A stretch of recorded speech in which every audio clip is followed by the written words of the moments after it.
La chaîne techno, ici au Web 11 sur le stand de Renault. Renault qui présente ici en avant-première en fait le successeur du système de navigation Carmina qui s'appelle Airlink et qui va arriver dans les voitures dès la rentrée prochaine.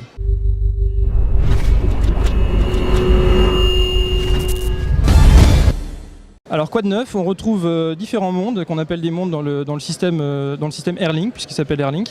On va retrouver un monde navigation, un monde téléphonie, un monde multimédia et un monde tout nouveau qui est le monde des applications, puisqu'on va retrouver un store embarqué directement dans la tablette. D'accord, donc est-ce que c'est un appareil qui servira au divertissement ou est-ce que c'est simplement là pour de l'aide à la conduite ? Alors on aura plusieurs catégories d'applications. On va avoir des applications dédiées aux réseaux sociaux, des applications dédiées à l'aide à la conduite, des applications dédiées aux jeux. Donc on a prévu en tout à peu près 6, 7 ou 8 catégories différentes pour intégrer l'ensemble des applications possibles. D'accord, et comment ça va fonctionner? Comment ça va se connecter à Internet puisque évidemment c'est connecté au réseau? Alors effectivement, le véhicule sera équipé d'une carte SIM et d'une antenne GSM qui lui permettra de se connecter via le réseau Orange sur des serveurs et directement chez les différents fournisseurs d'applications, qu'ils soient Coyote, que ce soit un serveur d'email ou tout autre type d'application. Et ce sera en 3G?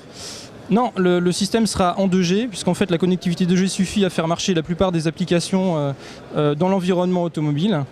Pour des cas d'usage spécifiques, plutôt musique ou image, le client aura la possibilité de connecter une clé 3G directement sur son véhicule. D'accord, alors ce système fonctionne sous Android? Alors ce système fonctionne sur une base Android, mais ce n'est pas tout à fait du 100% Android, puisqu'il y aura des éléments supplémentaires à Android pour permettre de récupérer des informations véhicules qu'on pourra exploiter directement dans des applications, ce qui donnera de la valeur ajoutée par rapport à des applications qu'on pourrait retrouver notamment sur smartphone. Alors ça va arriver quand pour le grand public dans les voitures et à quel prix? Alors ce système arrivera pour les véhicules en septembre 2012 pour Clio et Zoé. Le prix n'est pas encore communiqué, mais ce sera un prix tout à fait abordable. Aujourd'hui par exemple sur Carmina TomTom, le prix est de 490 €, donc qui est aussi un prix abordable. Alors vous avez un accord avec TomTom, est-ce qu'on retrouvera du TomTom sur ce genre de système? Oui, effectivement, TomTom sera le fournisseur du système multimédia et on aura effectivement un accord pour embarquer dans le système multimédia un certain nombre de contenus TomTom, comme par exemple les services live aujourd'hui, mais TomTom travaille également sur de nouveaux contenus à venir. Est-ce que vous pouvez nous donner quel genre d'application on pourrait retrouver en fait sur ce système? Une application qui a vraiment du sens, je pense, dans le monde de l'automobile, c'est Coyote, puisqu'on a déjà un partenariat signé avec Coyote pour proposer dès le lancement l'application Coyote dans le véhicule. On a d'autres applications, par exemple Apila, qui est une application qui permet de retrouver des places de parking dans un système communautaire.